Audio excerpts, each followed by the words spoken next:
मैं मुख्य आचार्य आर के सोनवानी आप सभी को जय मसीह की आज की ऑनलाइन रविवारी आराधना परमेश्वर पिता, परमेश्वर पुत्र और पवित्र आत्मा के नाम से प्रारंभ करते हैं। आमीन और आमीन। आराधना के प्रारंभ में हम एक छोटी प्रार्थना कर लेंगे। बहन ईश्वरी बंजारे की अगुवाई में। मेरा नाम ईश्वरी बंजारे है और मैं ग्राम दर्री घाट से आती हूँ और मुझे शैतानी शक्ति लगी हुई थी। यही के गुरु मंत्र और दुआ प्रार्थना में भली चंगी हो चुकी हूँ और प्रभु में आए 3 वर्ष हो चुके हैं। आइए प्रार्थना में जाते हैं। धन्यवाद महान दयालु अनुग्रहकारी जीत पिता परमेश्वर, एक बार फिर तेरी चरणों की समर्थ पाते हैं प्रभु जी। सुबह के बेरा में पिता पूरा हफ्ता भर हम सबको संभाला, इसलिए धन्यवाद देते प्रभु जी। इस हफ्ता आपने सुबह के बेरा में मुझे प्रथम प्रार्थना के लिए चुना, इसलिए धन्यवाद देते हैं सर्वशक्तिमान सच्चा जीत पिता परमेश्वर। हम प्रार्थना करते पिता भी आपकी सभी दास भक्तों के लिए प्रभु जी, सबको ज्ञान बुद्धि समझ की आत्मा देना प्रभु जी, और हम सबको भी आपके दाहिना हाथ में सौंपते पिता, हम सबको भी ज्ञान बुद्धि समझ की आत्मा देना पिता। अब तक हमें संभाला है, आगे भी संभालना प्रभु जी। पिता यहाँ का गीतों का गाया जाना, संदेशों का दिया जाना और वचन का तोड़ा जाना, सब आपको सुखदायी सुगंधित में ग्रहण योग्य होने पाए प्रभु जी। आप एक अच्छा चरवाहा हो, आपने कहा है मैं तुझे कभी छोड़ूंगा न त्यागूंगा। होने देना पिता हम सब पर आपकी बहुत आशीष अनुग्रह। धन्यवाद पिता। आगे के आराधना स्तुति को आपकी समर्थ हाथ हम सबके छोटी विनती उद्धार करता प्रभु यीशु के नाम से मांगते हैं। आमीन।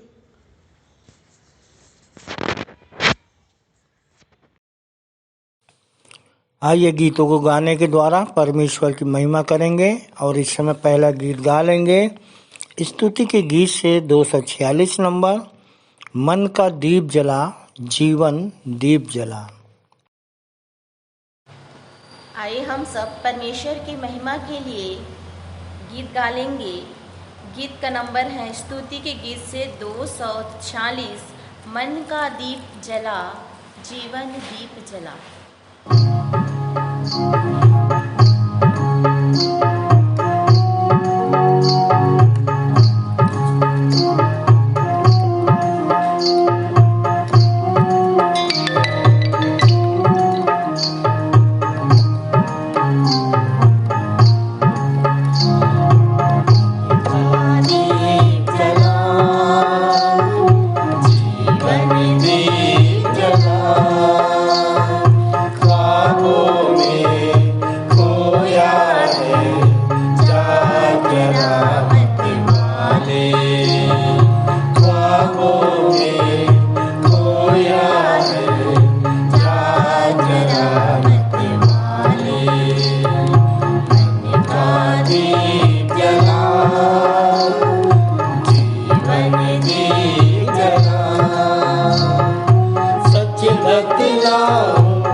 पाए घुट घुट कर मर जाए।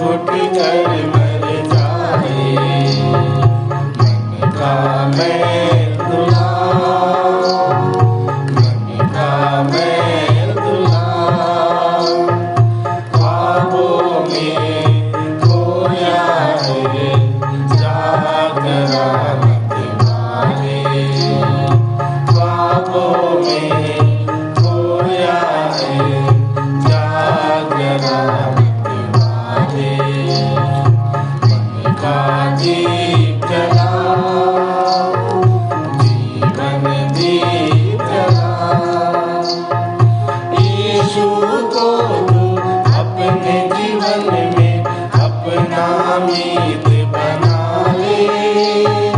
छोड़ दे अब ये दुनिया सुनहरी, दुनिया से मन को फिरा ले। यीशु को तू अपने जीवन में अपना मीत बना ले।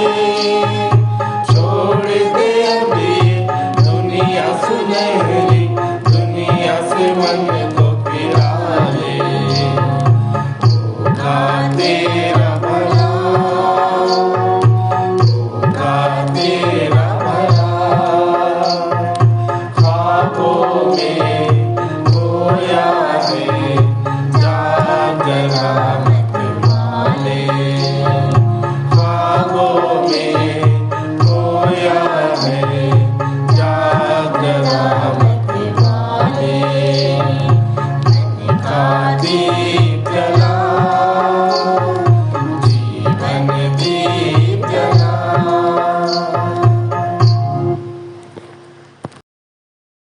दूसरा गीत गा लेंगे स्तुति के गीत से ही 249 नंबर, ये पर्वत, ये सागर, ये नदियों की धारें। सारी सृष्टि के बनाने वाले परमेश्वर की स्तुति में आइए हम एक गीत गाएं। गीत का नंबर 249, स्तुति के गीत से ये पर्वत, ये सागर, ये नदियों की धारें।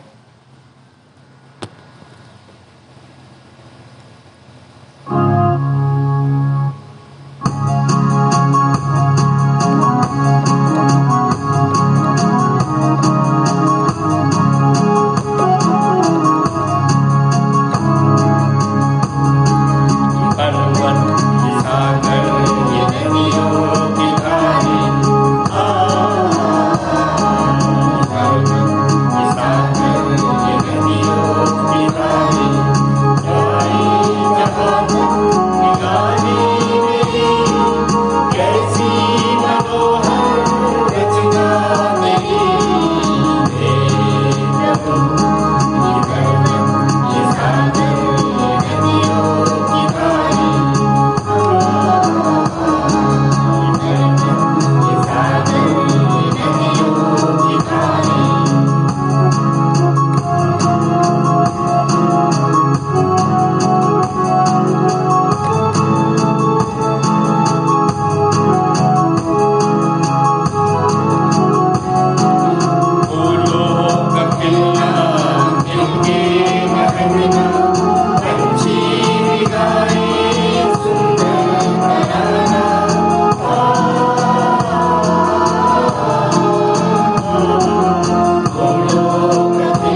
हे परमेश्वर, तेरे तंबू में कौन रहेगा?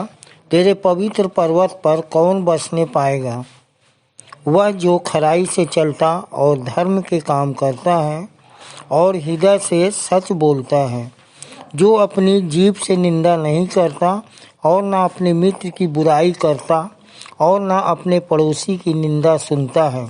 वह जिसकी दृष्टि में निकम्मा मनुष्य तुच्छ है और जो यहोवा के डरवैये का आदर करता है, जो शपथ खाकर बदलता नहीं, चाहे हानि उठाना पड़े, जो अपना रुपया ब्याज पर नहीं देता और निर्दोष की हानि करने के लिए घूस नहीं लेता है, जो कोई ऐसी चाल चलता है वह कभी न डगमगाएगा। आइए हम अपने परमेश्वर की आराधना में जाएं। आइए मुख्य आराधना के प्रारंभ में हम एक गीत गा लेंगे। स्तुति के गीत से 20 नंबर, शुद्ध हो सवेरे मेरे प्राण, सराह ईश्वर को धन्य मान। आइए आज हम अपनी मुख्य आराधना प्रारंभ करते हैं और इस समय हम गीत गा लेंगे। स्तुति के गीत में से गीत नंबर 20, शुद्ध हो सवेरे मेरे प्राण, सराह ईश्वर को धन्य मान।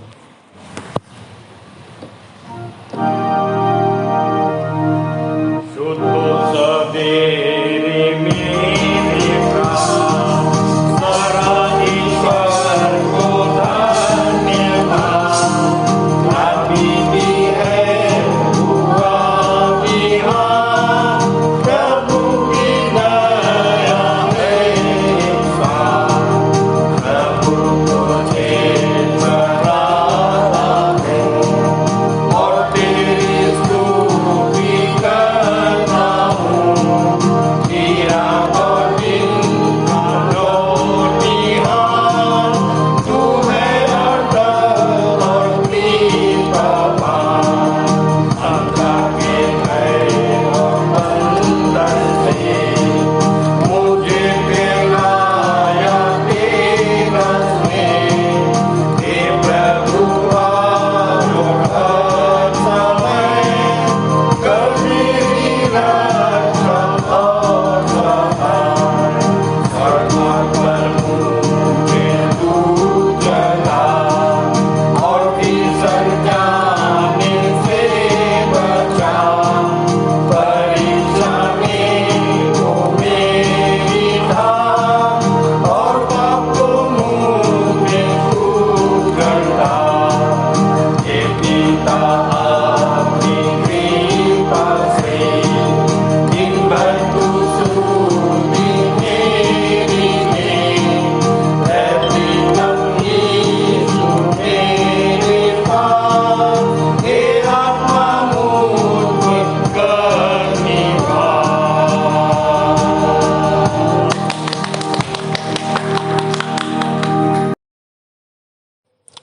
आइए उत्तरवादी की रीति से पढ़ने के लिए हम सब निकाल लेंगे।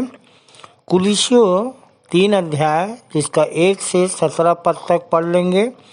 पढ़ने में अगुवाई सहायक सह आचार्य श्री वीरेंद्र साहू करेंगे और श्रीमती पिंकी साहू के साथ हम सब उत्तर देंगे। आप सभी को जय मसीह की। मेरा नाम सहायक सहआचार्य वीरेंद्र साहू है और हम गनियारी से आते हैं। प्रभु में विश्वास करते 7 वर्ष हो गए। आने का कारण था कि मेरी पत्नी को बहुत ज़्यादा शैतानी शक्ति लगी हुई थी और विश्वासी मंदिर के प्रार्थना दुआ से मेरी पत्नी ठीक हुआ। तब से मैं और मेरा पूरा परिवार प्रभु में बने हुए हैं और जैसे हम बचे हैं वैसे ही दूसरों को बचाने का काम करते हैं। आइए हम उत्तरवादी की रीति से पढ़ लें और पढ़ने के लिए निकालेंगे। कुलुसियों उसका 3 अध्याय उसके पहला पद से 17 पद तक पढ़ेंगे। पहला पद मैं पढ़ूंगा और दूसरा पद आप पिंकी जी के साथ पढ़ना। आप सबको जय मसीह की। मेरा नाम पिंकी साहू है। आइए हम उत्तरवादी बात पढ़ते हैं। इसलिए यदि तुम मसीह के साथ जीवित किए गए तो उन वस्तुओं की खोज में लगे रहो जो स्वर्ग की है, जहाँ मसीह विद्यमान है और परमेश्वर की दाहिनी ओर विराजमान है। अपना मन पृथ्वी पर की नहीं, परंतु स्वर्गीय वस्तुओं पर लगाओ, क्योंकि तुम तो मर चुके हो और तुम्हारा जीवन मसीह के साथ परमेश्वर में छिपा हुआ है। जब मसीह जो हमारा जीवन है प्रकट होगा, तब तुम भी उसके साथ महिमा में प्रकट किए जाओगे। इसलिए अपनी पार्थिव देह को, अंगों को मृतक समझो, अर्थात व्यभिचार, अशुद्धता, वासना, बुरी लालसा और लोभ को, जो मूर्ति पूजा है। इन्हीं के कारण परमेश्वर का प्रकोप आएगा। और जब तुम इन बुराइयों में जीवन व्यतीत करते थे तो तुम इन्हीं के अनुसार चलते थे। परंतु अब तुम भी इन सब को, अर्थात क्रोध, रोष, बैर भाव, निंदा और मुंह से गालियां बकना छोड़ दो। एक दूसरे से झूठ मत बोलो, क्योंकि तुमने अपने पुराने मनुष्य तत्व को उसके बुरे कार्यों सहित त्याग दिया है और नए मनुष्य तत्व को पहन लिया है, जो अपने सृष्टिकर्ता के स्वरूप के अनुसार सत्य ज्ञान प्राप्त करने के लिए नया बनता जाता है। इसमें यूनानी और यहूदी, खतना और खतना रहित, बर्बर, स्फूर्ति, पराधीन और स्वाधीन में कोई भेद नहीं, परंतु मसीह सब कुछ और सब में है। अतः परमेश्वर के उन चुने हुओं के सदृश, जो पवित्र और प्रिय है, अपने हृदय में सहानुभूति, करुणा, दीनता, विनम्रता और सहनशीलता धारण करो। यदि किसी को किसी पर दोष देने का कोई कारण हो तो एक दूसरे की सह लो और एक दूसरे के अपराध क्षमा करो। जैसे प्रभु ने तुम्हारे अपराध क्षमा किए, वैसे ही तुम भी करो। इन सब के ऊपर प्रेम को, जो एकता का सिद्ध बंधन है, धारण कर लो। मसीह की शांति तुम्हारे हृदयों में राज्य करे, जिसके लिए वास्तव में तुम एक देह में बुलाए गए और धन्यवादी बने रहो। मसीह के वचन को अपने हृदयों में बहुतायत से बसने दो। समस्त ज्ञान सहित एक दूसरे को शिक्षा और चेतावनी दो। अपने हृदयों में धन्यवाद के साथ परमेश्वर के लिए भजन और स्तुति गान और आत्मिक गीत गाओ। आखिरी पद हम सब एक साथ पढ़ लेंगे। वचन या कार्य से जो कुछ करो, सब प्रभु यीशु के नाम से करो और उसके द्वारा परमेश्वर पिता का धन्यवाद करो। आप सबको जय मसीह की। परमेश्वर पिता अपने वचन के पढ़े और सुने जाने पर हम सबको आशीष दे। आमीन। आइए हम विश्वास वचन बोलें। मैं सर्वशक्तिमान पिता पर, स्वर्ग और पृथ्वी के सृजनहार परमेश्वर पर विश्वास रखता हूँ। मैं उसके इकलौते पुत्र हमारे प्रभु यीशु मसीह पर, जो पवित्र आत्मा के सामर्थ के द्वारा कुमारी मरियम से जन्मा, जिसने पोंतियुस पिलातुस के राज्य में दुख उठाया, जो क्रूस पर टांगा गया और मारा गया, जो गाड़ा गया और अदृश्य लोक में पहुंचा, और तीसरे दिन मृतकों में से फिर जी उठा, जो स्वर्ग पर चला गया और सर्वशक्तिमान पिता परमेश्वर के दाहिने हाथ विराजमान है। और जीवितों और मृतकों का न्याय करने फिर आने वाला है। विश्वास रखता हूँ मैं पवित्र आत्मा पर, पवित्र सारी कलीसिया पर, संतों की संगति पर, देह के पुनरुत्थान पर, पापों की क्षमा पर और अनंत जीवन पर विश्वास रखता हूँ। आमीन। आइए सामान्य सामाजिक एवं पारिवारिक कलीसियाई प्रार्थना में जाएंगे और प्रार्थना में अगुवाई भाई परमेश्वर केवर्थ करेंगे। आप सबों को जय मसीह की। मेरा नाम परमेश्वर केवर्थ है और मैं मल्हार से हूँ। आइए हम प्रार्थना में जाएं। सर्वशक्तिमान जीवित अनुग्रहकारी परमेश्वर पिता, राजाओं के राजा, प्रभुओं के प्रभु, भोर के तारा, हमारे सृजनहार, पालनहार, तारनहार, एकमात्र जीवित खुदा बाप, तेरे चरणों करीब आते प्रभु धन्यवाद करते पिताजी। आपने हमें बीते सप्ताह संभाल कर रखा प्रभु, और इस पवित्र और इस विश्राम दिन में आपने हमें एकत्रित किया प्रभु। ये तेरी महाकरुणा और तेरी दया का फल है। हम मिट नहीं गए क्योंकि ये तेरी करुणा का फल है पिता, क्योंकि तेरी करुणा प्रति भोर नई होती रहती है। खुदा तू अगम्य ज्योति में रहता है, तेरे तुल्य कोई न था और न कभी हो सकता है। तू अल्फा और ओमेगा है, तू हमारा सृष्टिकर्ता है, सृजनहार है प्रभु। हम धन्यवाद करते हैं प्यारे पिताजी इस पवित्र विश्राम दिन के लिए जो आपने हमारे जीवन से जोड़ा प्रभु, कि हम मसीह भाई बहन एकत्रित होकर तेरे इस पवित्र दिन में तेरी आराधना कर सके, तेरी स्तुति प्रशंसा और बड़ाई कर सके प्यारे पिताजी। हाँ प्यारे परमेश्वर पिता, वह तू ही है जिसने इस सूर्य और चंद्रमा और आसमान को बनाया प्रभु।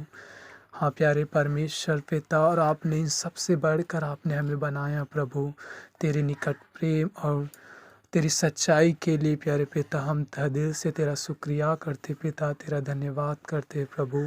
हम दुआ करते हैं प्यारे पिताजी हमारे इस कलीसिया के सभी भाई बहनों के लिए जो इस पवित्र दिन में तेरे हुजूरी में प्यारे पिता तेरे पवित्र भवन में आते हैं खुदा। हम विनती करते हुए सुरक्षित तेरे भवन में पहुंच सके प्रभु जी। हम दुआ करते पिता अपने अगुओं के लिए, अपने लीडर्स के लिए पिता, जो शिक्षा देते हैं खुदा, होने दे प्यारे पिता उन्हें अपने पाक रूह से अभिषेक कर, उन्हें भर अपनी आत्मा से प्यारे पिता कि तेरी सच्चाई का प्रचार कर सके और लोग बंधनों से आज़ाद होने पाए प्रभु।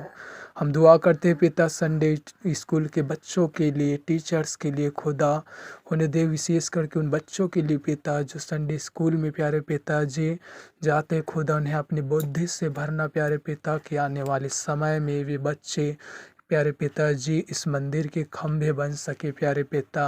हम दुआ करते पिताजी अपने देश के अगुओं के लिए, उन समाज स्तर के लोगों के लिए प्यारे पिताजी जो देश का संचालन करते होने दे पिता, उन्हें ऐसी बुद्धि और समझ दे कि वे तेरे डर और भय में इस देश का संचालन कर सके प्यारे पिताजी। और हम स्वच्छ मनो मस्तिष्क से प्यारे पिताजी और तेरे अमन और चैन और शांति के साथ प्यारे पिताजी हम तेरी आराधना करने पा सके प्यारे परमेश्वर पिता। ऐसे आपसे दुआ करते हैं। हम दुआ करते हैं पिता विशेष रूप से प्यारे पिताजी, प्यारे पिता अपनी बुद्धि और अपनी समझ से प्यारे पिता हमें से हर एक को भर प्यारे पिताजी, होने दे प्यारे परमेश्वर पिता, होने दे खुदा बाप कि आपको और सच्चाई से जानने पाए पिता, गहराई से जानने पाए प्रभु जी, और आपके डील डॉल में बढ़ने पाए प्यारे पिता, तेरा अनुग्रह हम पर होने पाए प्रभु।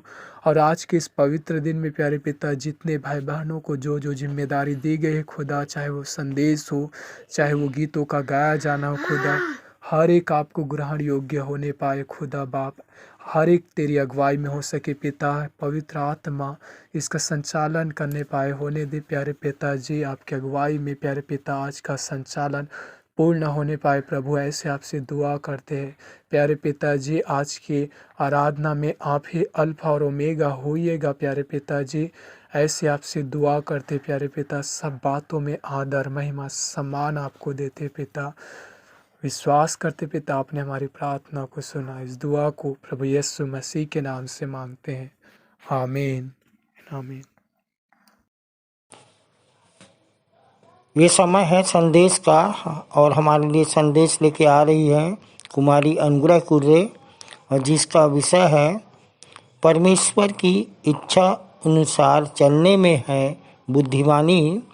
परमेश्वर की इच्छा अनुसार चलने में है बुद्धिमानी, दिन बुरे हैं रखें सावधानी। इफिसियों 5:15-16 पर इसका संदेश आधारित है।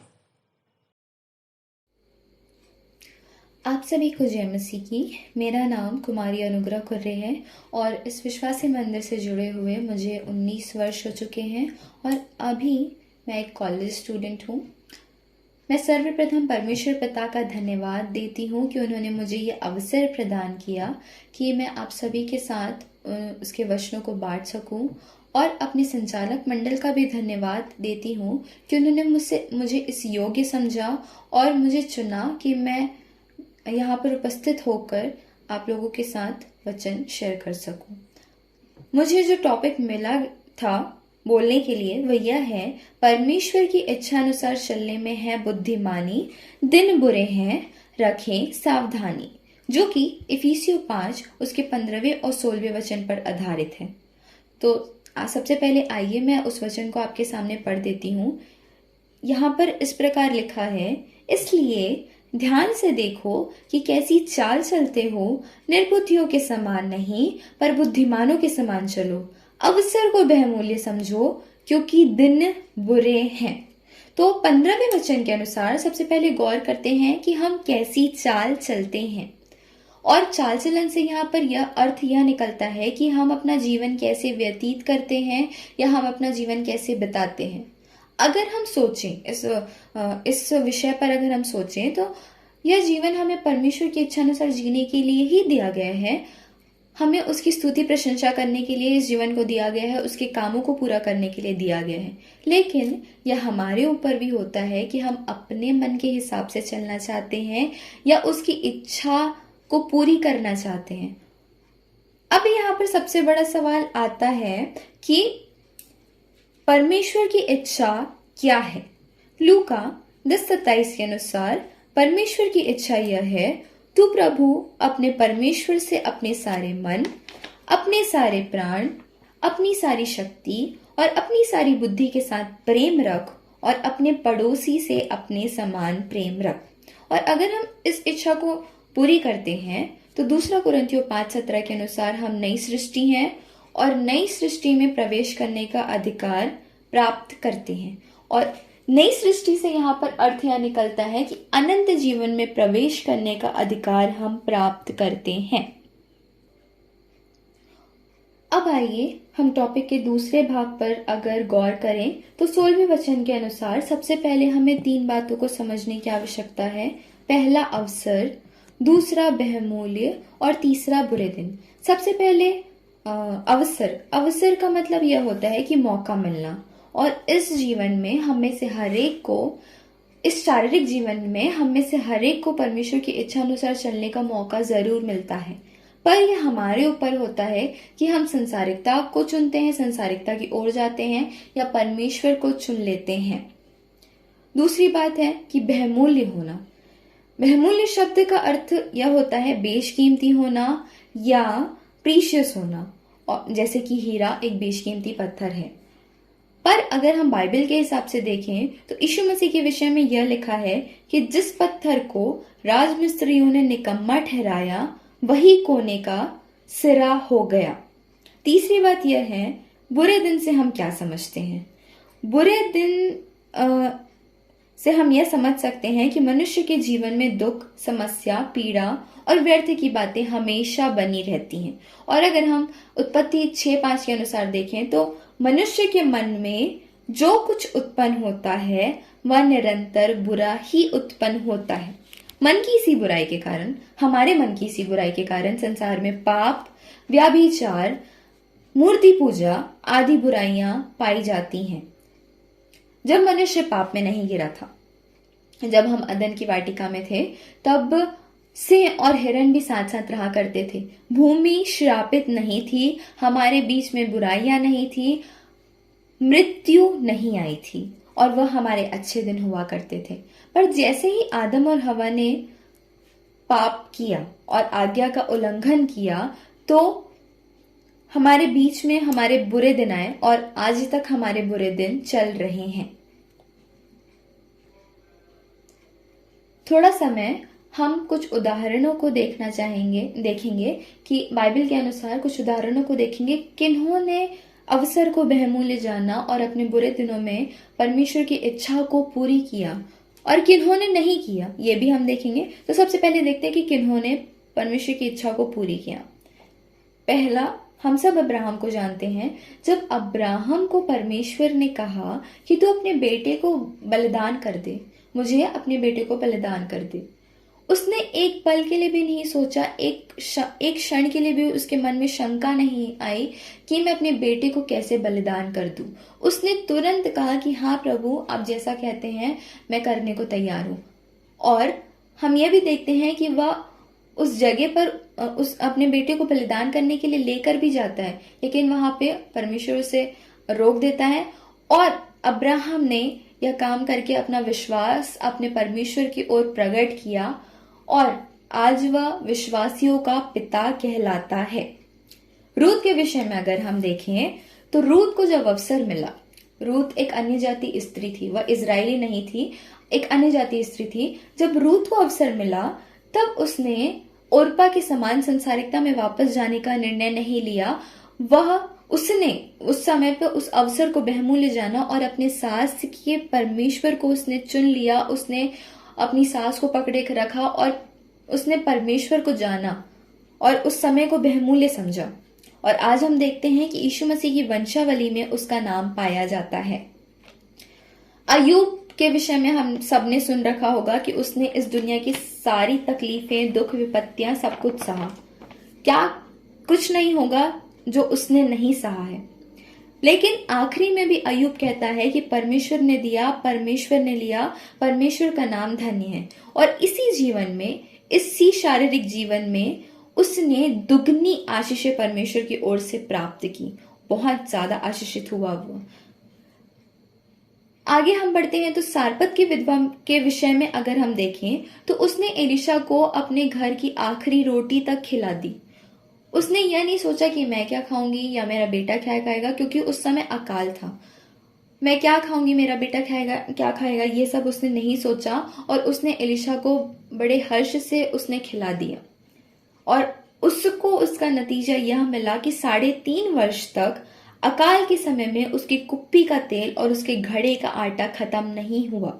नए नियम में अगर हम चले तो हम यह अवसर सबसे पहले मरियम को मिला कि हमारे उद्धारकर्ता को इस जगत में जन्म दे।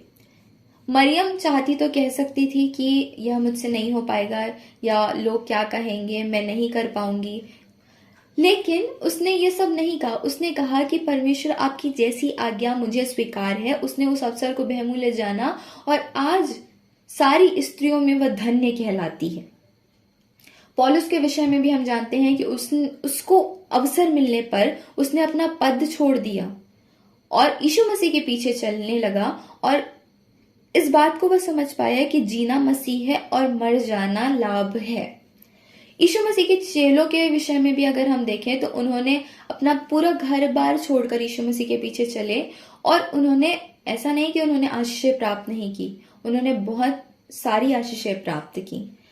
ये सारे लोग तो थे जिन्होंने अवसर को बहुमूल्य जाना, अवसर को स्वीकार किया, और उन्होंने इस समय को बहुमूल्य जाना और परमेश्वर की इच्छा को पूरी किया। अब आइए हम देखते हैं कि किन्होंने परमेश्वर की इच्छा को पूरी नहीं किया। हम आदम और हवा के विषय में तो जानते ही हैं कि उन्होंने परमेश्वर से झूठ कहा, उन्होंने आज्ञा का उल्लंघन किया और तुरंत अदन की वाटिका से निकाल दिए गए, और उन्होंने अपना मौका भी खो दिया। एसाव के विषय में अगर हम देखें तो उसे पहलौठे होने का अधिकार मिलता, लेकिन उसने सिर्फ एक वक्त के भोजन के लिए उसने अपने पहलौठे होने का अधिकार तक याकूब को बेच डाला और उसने अपना मौका खो दिया। शाऊल के विषय में भी हम देखें तो शाऊल दाऊद से ईर्ष्या करता था और अंत में वह दुष्टात्मा ग्रसित हो गया था। लूका 19 में अगर हम देखते हैं तो एक धनी नौजवान का दृष्टांत पाया जाता है और हम देखते हैं कि वो धनी नौजवान यीशु मसीह के पास आके पूछता है कि हे गुरु, अनंत जीवन में प्रवेश करने के लिए मैं क्या करूं। यीशु मसीह उसे उपाय भी बताते हैं कि अपनी सारी धन संपत्ति को बेचकर मेरे पीछे हो ले। लेकिन उसने इस संसार की धन संपत्ति को ज्यादा कीमती समझा और वहां से निराश होकर चला गया और उसने अपने अनंत जीवन में प्रवेश करने का मौका भी खो दिया। उसने संसार को और उसने धन को चुन लिया था। यहूदा इस्करियोती के विषय में हम सब जानते हैं कि यहूदा इस्करियोती यीशु मसीह का एक चेला था। 12 चेलों में से वह एक चेला था, लेकिन यीशु मसीह के इतने करीब होने के बावजूद वह नहीं समझ पाया यीशु मसीह को और उसने सिर्फ और सिर्फ 30 चांदी के सिक्कों के लिए मसीह को तक बेच डाला। आखिरी उदाहरण यह देखेंगे कि हनन्याह और सफीरा, उन्होंने पवित्र आत्मा से झूठ कहा और तुरंत ही उसी घड़ी उसी क्षण उन्होंने अपने प्राण खो दिए और उन्होंने अपना मौका भी खो दिया और उन्होंने अनंत जीवन में प्रवेश करने का मौका बिल्कुल खो दिया। इन सारे उदाहरणों को अगर हम देखें तो हम समझते हैं कि जिन्होंने अवसर को बहुमूल्य नहीं जाना वे सारे लोग निर्बुद्धियों के समान साबित हुए हैं। और जैसा कि इफिसियों 4:27 में लिखा है कि हम अपने जीवन में शैतान को अवसर ना दें।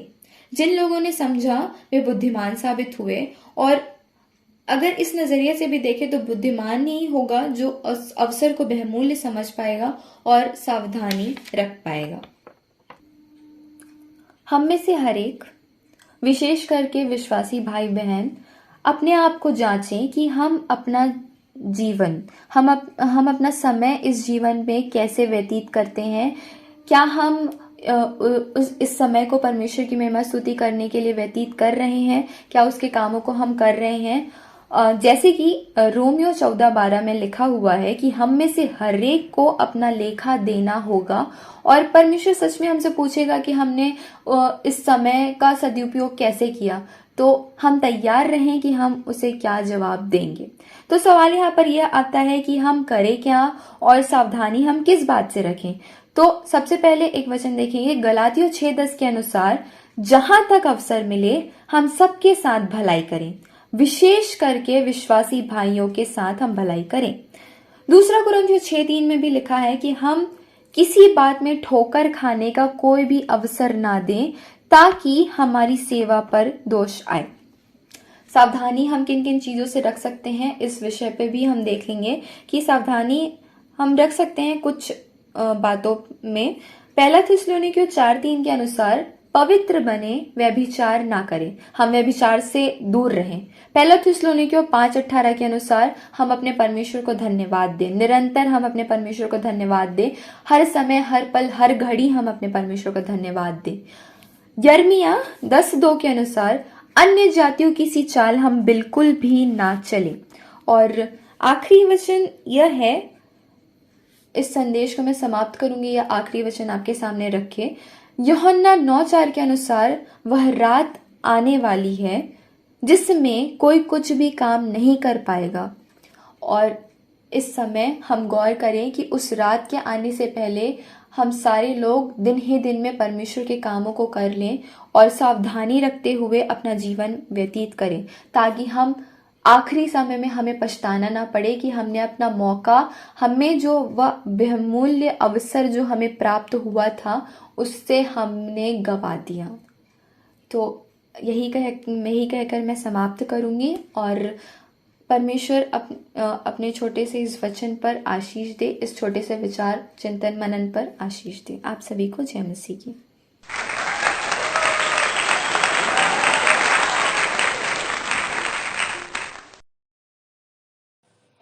बहुत ही सुंदर संदेश के लिए बेटी अनुग्रह और उनके पूरे परिवार को प्रभु बहुतायत की आशीष दे। ये समय है प्रभु भोज का और प्रभु भोज का संचालन आचार्य कुमारी प्रतिभा शेष करेंगी। आप सभी को जय मसीह की। मेरा नाम आचार्य कुमारी प्रतिभा शेष है और प्रभु में मुझे आए 16 वर्ष हो चुके हैं।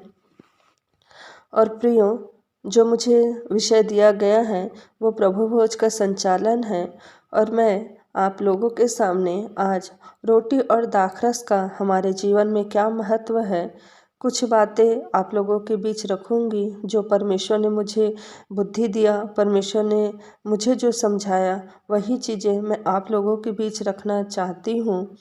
और जब मैं आप लोगों के बीच में ये वचन रख रही हूँ तो उससे पहले मैं आप लोगों से क्षमा चाहती हूँ, क्योंकि मुझे सर्दी है, थोड़ी तबीयत ठीक नहीं है और गला भी बैठा हुआ है, इसलिए हो सकता है कि रिकॉर्डिंग में ठीक से आवाज़ ना आए, इसके लिए मैं क्षमा चाहती हूँ।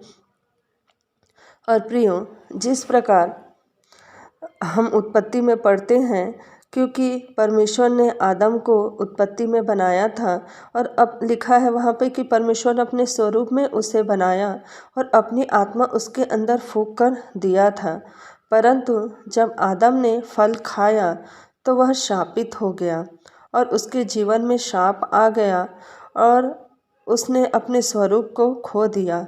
जो रूप परमेश्वर ने उसे अपना दिया था, वह रूप उसका बदल गया। उसके साथ साथ जो अधिकार परमेश्वर ने उसे दिया था, वो सारे अधिकार भी उसने खो दिया। उस अधिकार से वो वंचित हो गया। और कुछ अधिकार जो मुझे समझ में आते हैं वो मैं आपके सामने रखना चाहती हूँ। कि पहला अधिकार, उसे पुत्र होने का अधिकार परमेश्वर ने दिया था, क्योंकि उसे अपने स्वरूप में बनाया था परमेश्वर ने। वो पुत्र होने का अधिकार वो खो दिया। परमेश्वर ने उसे अदन पे अर्थात स्वर्ग में रहने का अधिकार दिया था, उस अदन से वो बाहर हो गया। पृथ्वी के सारे जीव जंतु, पर्यावरण जो परमेश्वर ने बनाए थे, उस पर अधिकार दिया था, उस अधिकार से भी वंचित हो गया। और उससे बढ़कर सदा जीवित रहने का अधिकार जो परमेश्वर ने उसके पास था, जो दिया था, उस अधिकार से वह वंचित हो गया।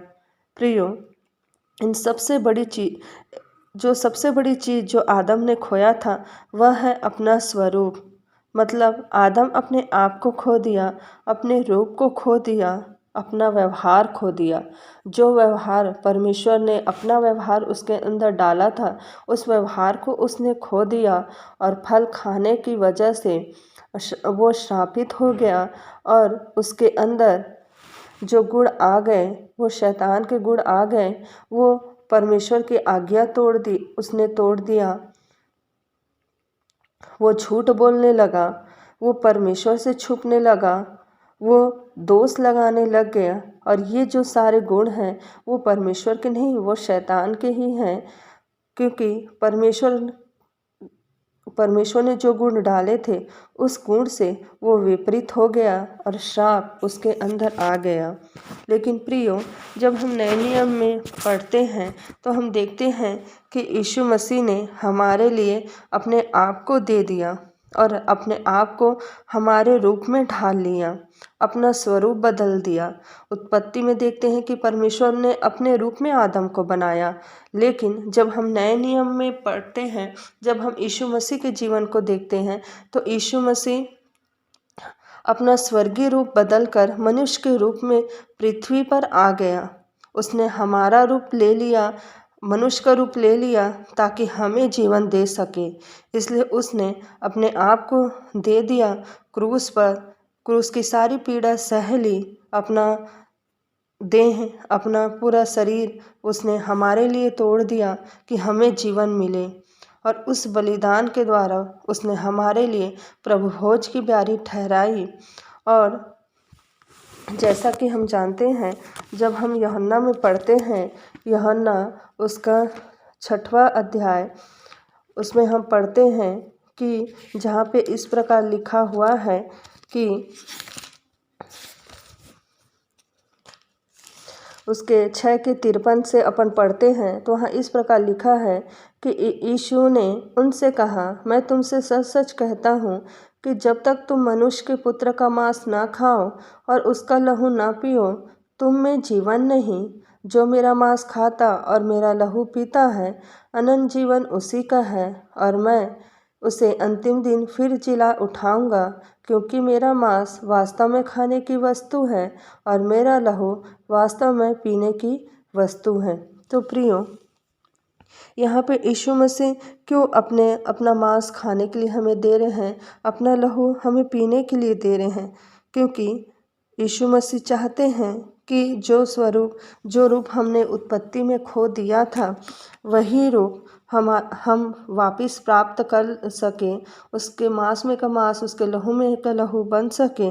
और जिस प्रकार हम दूसरा कुरिन्थियों उसके 3 के 17-18 में पढ़ते हैं, 18 पद में इस प्रकार दिया गया है, परंतु जब हम सब के उघाड़े चेहरे से प्रभु का प्रताप इस प्रकार प्रकट होता है कि जिस प्रकार दर्पण में जो प्रभु के द्वारा जो आत्मा है, हम उसी तेजस्वी रूप में अंश अंश करके बदलते जाते हैं। तो प्रियो, जो स्वरूप हमने उत्पत्ति में खोया था, वही स्वरूप फिर से हमारा वही स्वरूप बनने लग जाता है, हमारा स्वरूप बदलने लग जाता है। और जब हमारा स्वरूप बदलता है तो हमारा व्यवहार भी बदलता है। तो जब हम प्रभु भोज ग्रहण करते हैं तो हमारे अंदर की जो बुराइयां हैं, पाप अपराध हैं, वो बदलता जाता है। और परमेश्वर के गुण जो कहा जाए, प्रेम, आनंद, मेल, धीरज, कृपा, भलाई, विश्वास, नम्रता, संयम, जो आत्मा के फल हैं, वो हमारे जीवन में दिखाई देने लग जाते हैं। तो प्रियो, हम अपने आप को निरंतर जांचें कि हमारे अंदर कौन सा व्यवहार है, कौन सा स्वरूप है।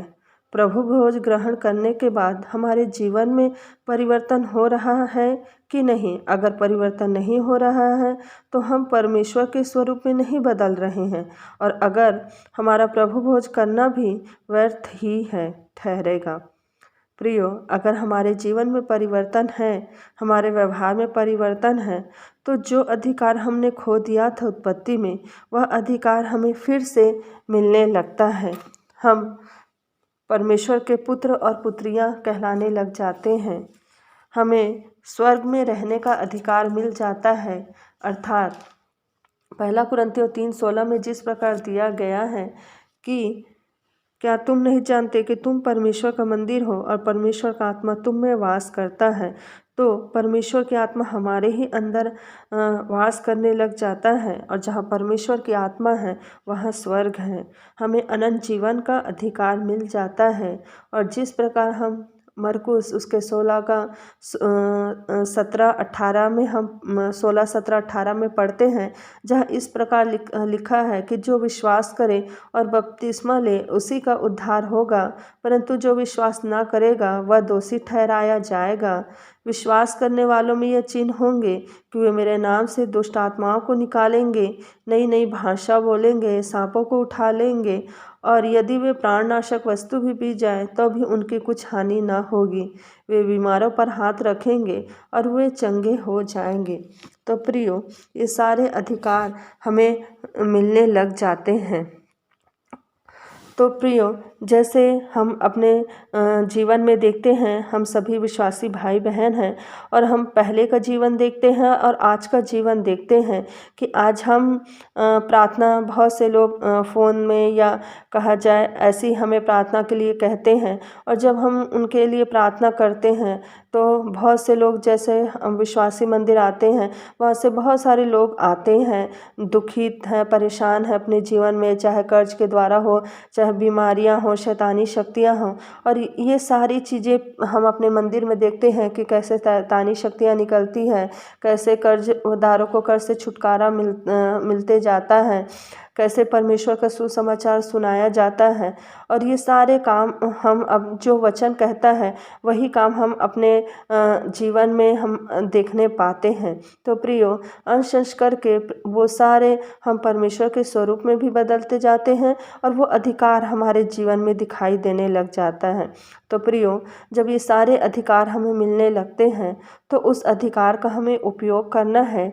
जिस प्रकार यीशु मसीह ने अपने पुत्र होने के अधिकार को पूरा किया और हमें बचा लिया, हमें जीवन में प्रवेश कराया है, उसी प्रकार हमें भी बहुतों को यीशु मसीह का सुसमाचार सुनाना है और परमेश्वर के प्रेम और आचरण से अवगत कराना है। यही महत्व है हमारे जीवन में कि हम प्रभु भोज में शामिल होते हैं तो हम ईमानदारी से परमेश्वर का काम भी करें और उसके प्रति आज्ञाकारी रहें।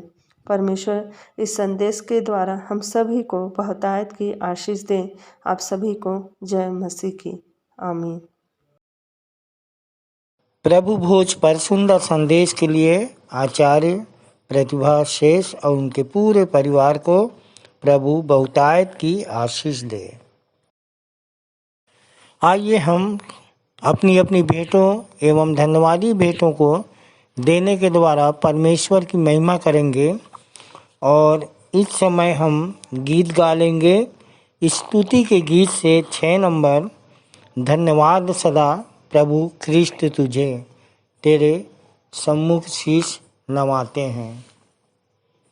तत्पश्चात प्रार्थना में अगुवाई करेंगे हमारे सहायक सह आचार्य श्री मुरली साहू। आइए हम प्रभु की महिमा के लिए गीत गा लेंगे।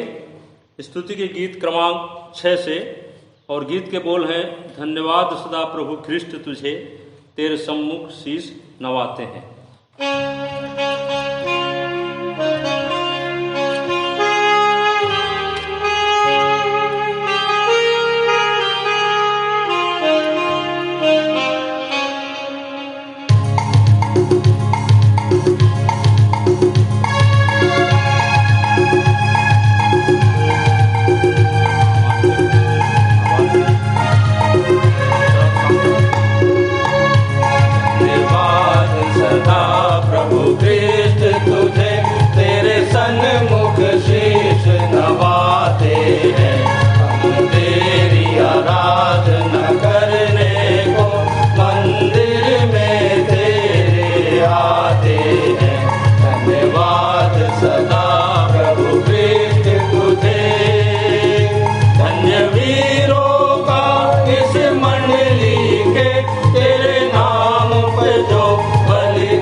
चढ़ाते हैं।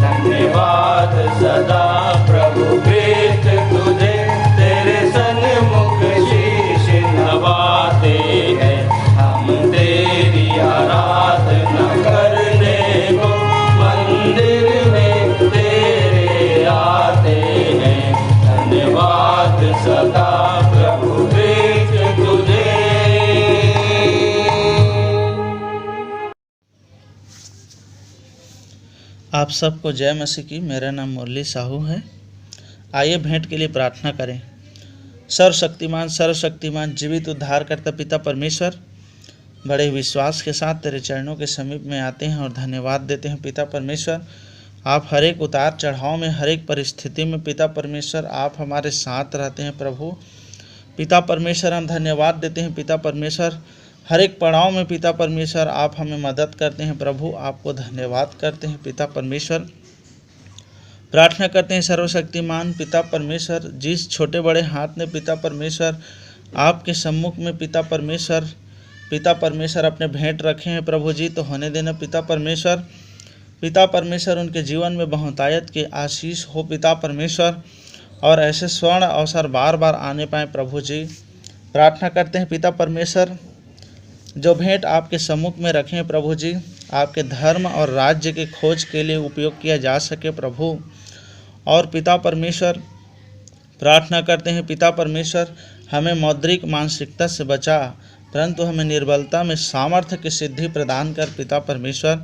प्रार्थना करते हैं प्रभु जी, जो अपने बाड़ी के पहला फल चढ़ाए हैं पिता परमेश्वर, उनके भी जीवन में पिता बहुतायत के आशीष हो पिता परमेश्वर, और उसके बाड़ी में पिता परमेश्वर आपके बहुतायत के आशीष को चाहते हैं पिता परमेश्वर। उनके अनाज में बहुतायत के आशीष को चाहते हैं पिता परमेश्वर। प्रभु जी, तू हर समय हर परिस्थिति में धन्यवाद देने योग्य पिता परमेश्वर है पिता परमेश्वर। प्रार्थना करते हैं पिता परमेश्वर, हर एक के पिता परमेश्वर धन्यवादी मन प्रकट किए हैं पिता, उनके लिए भी प्रार्थना करते हैं पिता परमेश्वर। उनके खत्ते हमेशा भरे पूरे रहे पिता, कोई भी चीज़ के लिए कभी भी पिता परमेश्वर भली चीज़ के कमी घटी न हो पिता परमेश्वर। ऐसी आपसे दुआ करते हैं प्रभु जी।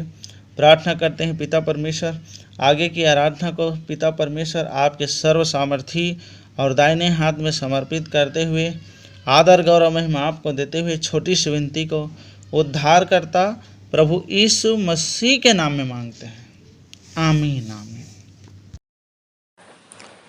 मैं मुख्य आचार्य R.K. सोनवानी आप सभी को जय मसीह की। आप लोगों को सूचना से अवगत करा दूं, हमारी रविवारी आराधना ऑनलाइन और ऑफलाइन दोनों चलती है। समय का विशेष ध्यान दें, प्रातः 10 बजे से दोपहर 12:30 बजे तक।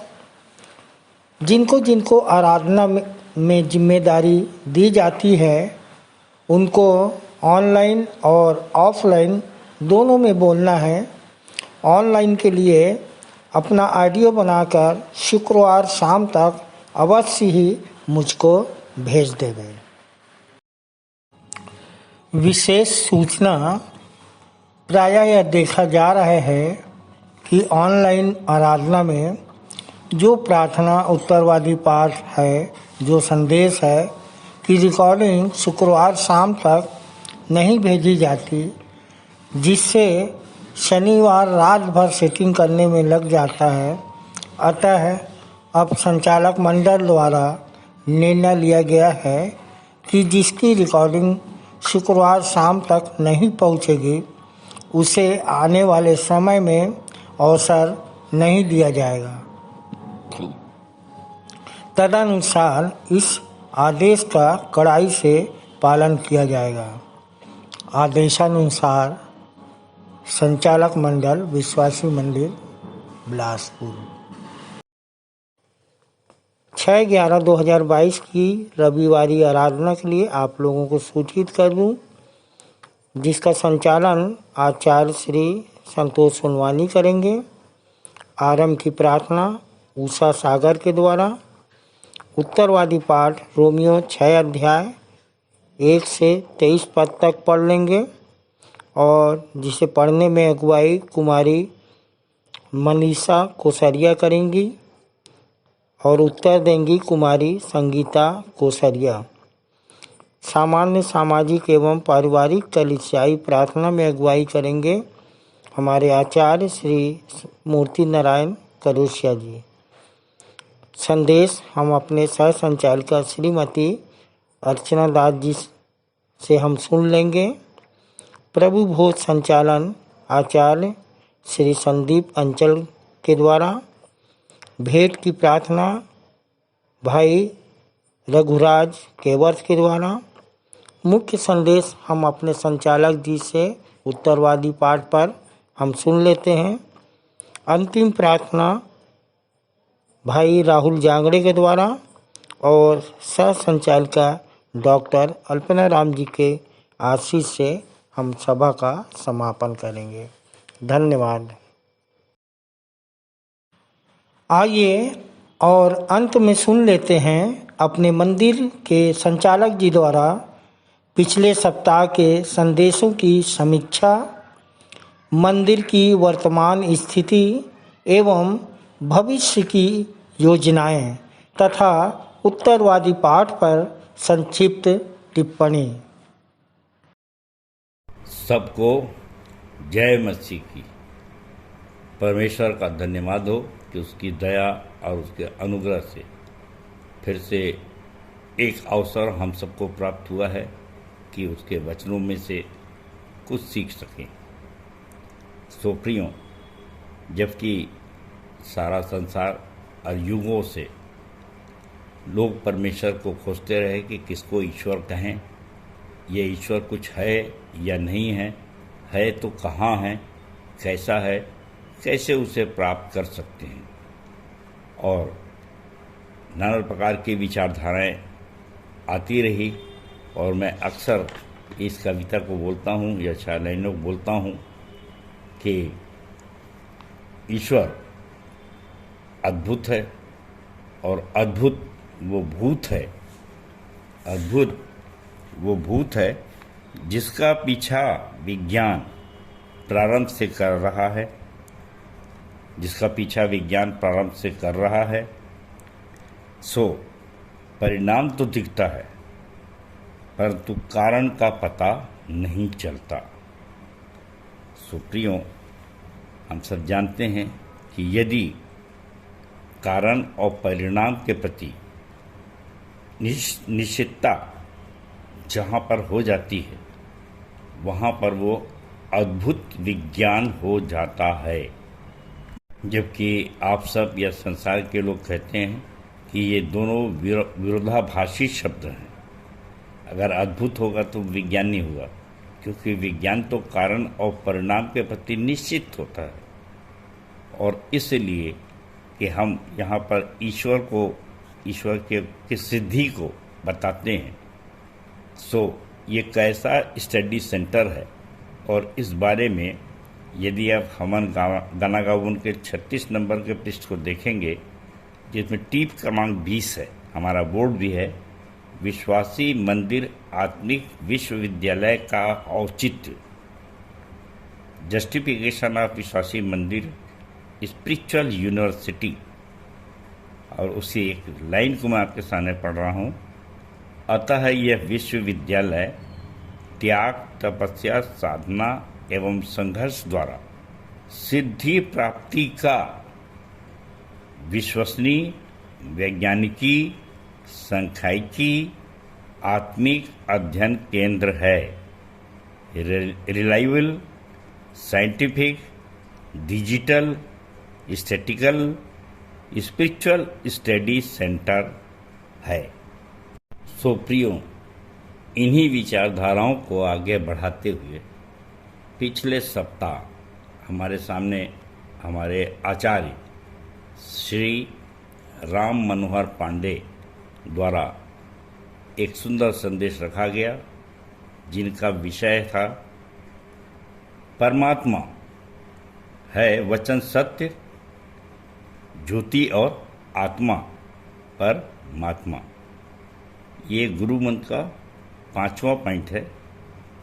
और यहाँ पर लिखा गया है कि परमेश्वर को कैसे प्राप्त करें और परमात्मा क्या है, ये प्रश्न।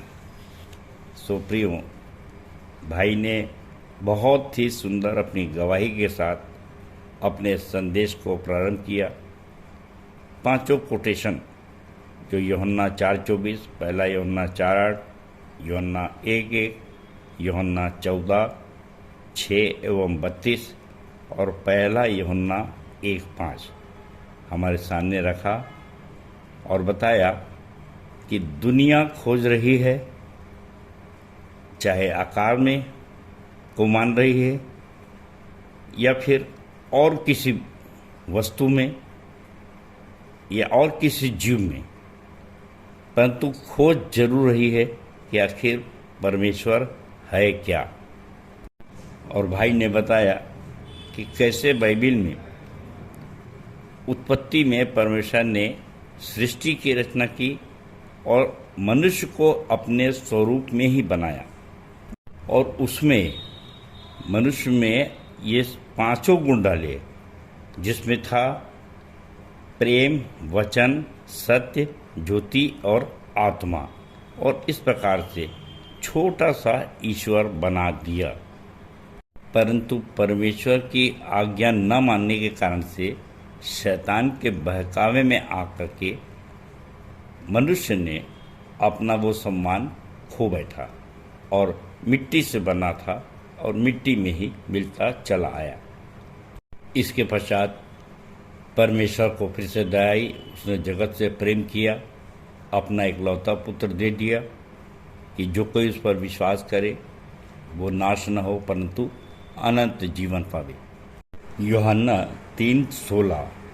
और उसके पश्चात पौलुस प्रेरित ने लिखा 2 कुरिन्थियों 4:7 में और हमको समझाया कि ये जो हमारा शरीर है ये अगम्य धन मिट्टी के पात्रों में रखा गया है, सो परमेश्वर ने 5 गुण इस पर डाल दिए। और इस प्रकार से जिस मनुष्य में ये 5 गुण होंगे वो फिर से एक छोटा सा ईश्वर बन जाता है। भाई ने यहाँ पे 1 कुरिन्थियों 4:7 कहा था पंडित जी ने, परंतु मैं उसको सुधार रहा हूँ, 2 कुरिन्थियों 4:7 है। भाई ने बहुत खूबसूरती से इन 5 गुण को अलग अलग समझाया और यीशु ने इन 5 गुणों को अपने ऊपर दिखाया। और अब आवश्यकता है कि हम भी इन 5 गुणों को दिखाएं, और हम ये करते हैं कि हम ये गुण दिखाते हैं और यही अपने गुरुजनों में देखते हैं। सो भाई ने बहुत ही सुंदर इसका वर्णन किया और आगे भाई ने 4 लाइन की सुंदर कविता भी लिखी, और जो इस प्रकार है कि परमेश्वर ने दी है हमें अपने समान शक्ल और सूरत। परमेश्वर ने दी है हमें अपने समान शक्ल और सूरत, सो हम ही हैं सर्वशक्तिमान की जिंदा मूरत। सो हम ही हैं सर्वशक्तिमान की जिंदा मूरत। बनाकर हमें अपने ही स्वरूप में रहता है हमारे अंदर प्रेम, वचन, सत्य और ज्योति के रूप में। सो प्रियो, हम ही हैं उसके जिंदा चलते फिरते मंदिर और वो वास करता है हमारे ही अंदर, और उसकी आत्मा हमारे अंदर वास करती है। सो परमात्मा स्वयं मनुष्य बनकर के आए और हमको हमारे उद्धार का कारण बने। तो भाई को सुंदर संदेश के लिए, सुंदर कविता के लिए बहुत बहुत धन्यवाद। परमेश्वर बहुतायत की आशीष दे। और इसके पश्चात हमारे सामने हमारे दूसरे आचार्य विमलेश राव भोसले द्वारा प्रभु भोज दिया गया, और उन्होंने बताया 1 कुरिन्थियों 6:18 कि तुम्हारा शरीर तुम्हारा नहीं है, और इसलिए 1 पत्रस 1:16 के अनुसार पवित्र बनो, क्योंकि परमेश्वर कहता है कि तुम्हारा परमेश्वर भी पवित्र है। और कितनी अच्छी बात भाई ने बताई कि पोलियो की 2 बूंद से हम पोलियो से मुक्त हो जाते हैं, पर लंबे समय से कोई 10 साल, कोई 15 साल, 20 साल से प्रभु भोज ले रहे हैं, पर भी अपने पापों से मुक्त क्यों नहीं हो पाए। और इसलिए हमको उचित रीति से प्रभु भोज लेना है, अपने पापों से सच्चा पश्चाताप करना है, क्षमा मांगकर मन फिराना है। और ऐसा अगर हम नहीं करते तो प्रभु भोज हमारे लिए जहर के जैसे बन जाता है, और अनुचित रीति से और लापरवाही पूर्वक प्रभु भोज लेने से हम प्रभु के देह और लहू के अपराधी बन जाते हैं। सो ऐसा ना करें, बड़ी गंभीरता के साथ प्रभु भोज ग्रहण करें। तो भाई को भी सुंदर संदेश के लिए परमेश्वर बहुतायत की आशीष दे। इसके पश्चात मेरा पिछले हफ्ते का जो संदेश था वो पहला कुरिन्थियों 8:1-13 पर था, और जिसमें मूरत और भोजन के विषय में बहुत सी बातें पौलुस द्वारा समझाई गई। और प्रियो, मैंने उस समय भी कहा था, आज भी कहता हूँ कि पहला कुरिन्थियों 7:6 के अनुसार पौलुस ने भी कहा कि जो मैं लिखता हूँ, बताता हूँ, ये कोई आदेश नहीं है, आज्ञा नहीं है, पर आपकी अनुमति है कि आप उसको स्वीकार करते हैं या नहीं करते हैं। ये मेरा विचार है। और इसी बंदिश के साथ मैं आगे बढ़ता हूँ। और पहले पद में हमने देखा था कि ज्ञान घमंड उत्पन्न करता है, परंतु प्रेम से उन्नति होती। सो प्रियो, ज्ञान तो होना आवश्यक है, परंतु बहुत सावधान रहना पड़ता है कि यह घमंड की ओर न बढ़ जाए, और वो भी विध्वंसात्मक घमंड की ओर, क्योंकि रचनात्मक घमंड तो पौलुस भी कर रहा है और अनुमति देता है। सो हमें सतर्क रहना है। और इस संतुलन शब्द को मैं बार बार प्रयोग में लाना चाहता हूँ, क्योंकि हमारे व्यवहारिक जीवन में हमेशा इसका उपयोग होता है कि आप संतुलित भोजन करिए, गाड़ी पर हमेशा संतुलन बनाए रखें, बैलेंस बनाए रखें, नहीं तो दुर्घटनाग्रस्त हो जाएगी। और तीसरी चीज़ है, अगर आप मानसिक संतुलन खो बैठे तो पागल भी कहलाएंगे। और इसलिए जब भी आप वचन का प्रचार करते हैं तो संतुलन का विशेष ध्यान रखें, क्योंकि शैतान सिर्फ आपके संतुलन को आके बिगाड़ देगा और फिर आप किसी काम के योग्य नहीं रह जाएंगे।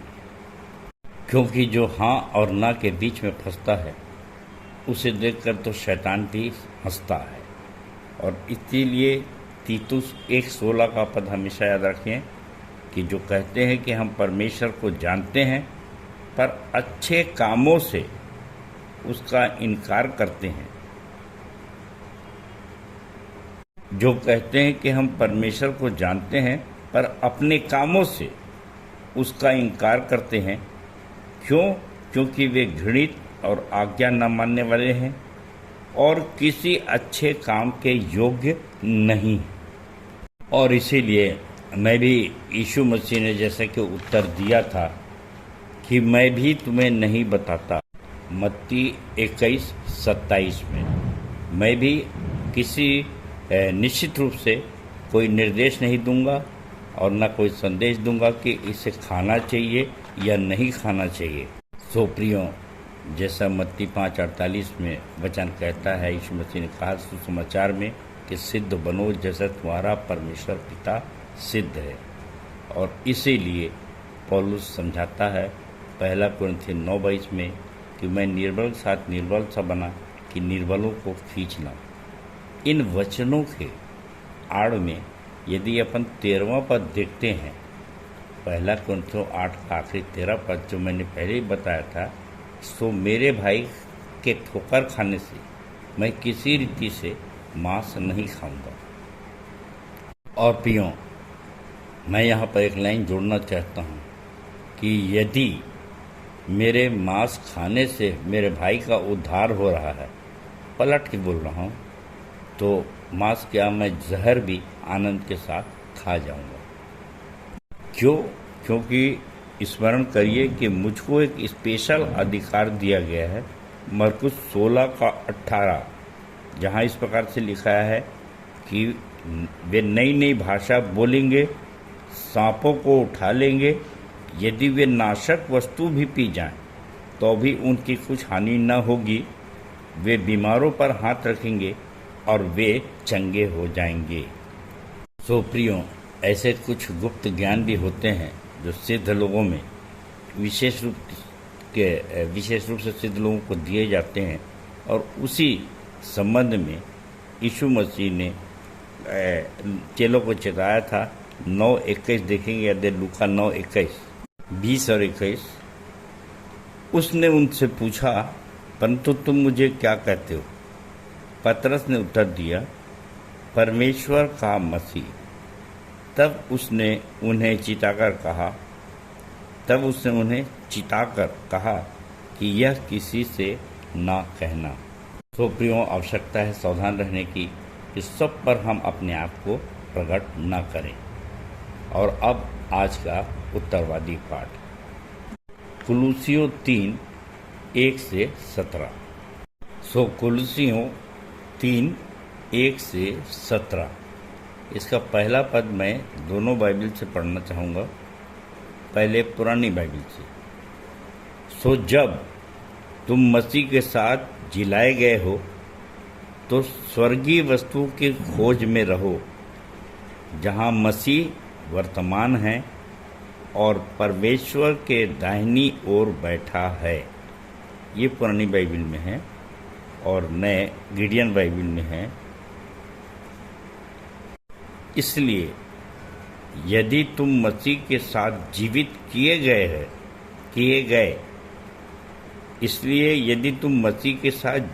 किए गए तो उन वस्तुओं की खोज में लगे रहो जो स्वर्ग की है, जहाँ मसीह विद्यमान है और परमेश्वर के दाहिनी ओर विराजमान है।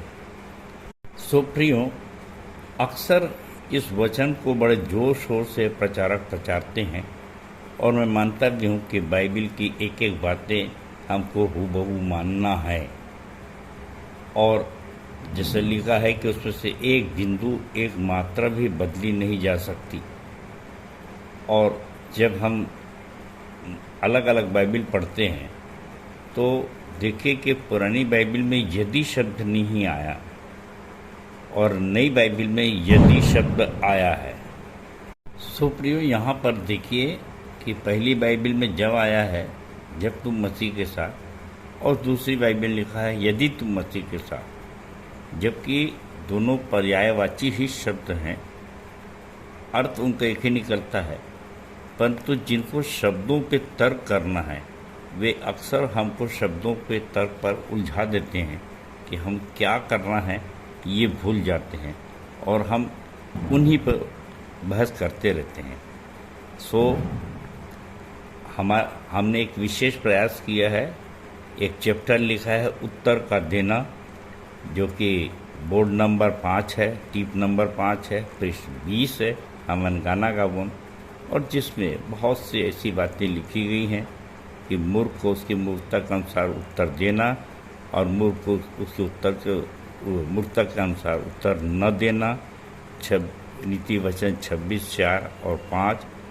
तो एक सावधानी के रूप में अंतिम लिखा गया है कि भावार्थ, उचित समय पर सारांश, सटीक और व्यवहारिक उत्तर नम्रता से देने का प्रतिफल एक आत्मा की जीत होती है।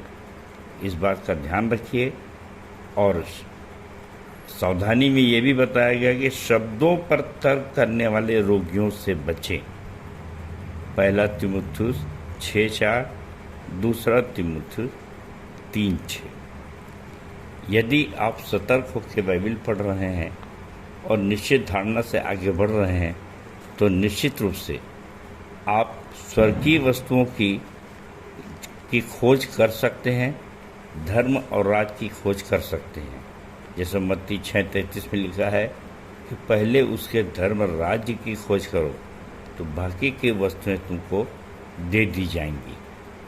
और यदि आप सतर्क होकर स्वर्गीय वस्तुओं की खोज रहे हैं तो निश्चित रूप से जानिए कि यीशु मसीह ने प्रकाशित वाक्य 3:21 में यूहन्ना को दर्शन देकर क्या कहा कि जो जय पाए मैं उसे अपने साथ अपने सिंहासन पर बैठाऊंगा, जैसा मैं भी जय पाकर अपने पिता के साथ उसके सिंहासन पर बैठ गया। सो प्रियो, हर चीज़ सुनिश्चित करने की है, क्योंकि ये बाइबिल है। संसार भर में इसका अध्ययन किया जाता है और बहुत से प्रचारक बहुत से टिप देते हैं, पर व्यक्तिगत रूप से आपने कितनी सिद्धता पाई है ये आप पर डिपेंड करता है। क्योंकि पहली लाइन बोल रहा है कि यदि तुम मसीह के साथ जिलाए गए हो तो क्या आप मारे गए या नहीं मारे गए, क्या आपको अनुभूति है कि आप मरने के बाद जिंदा हुए हैं।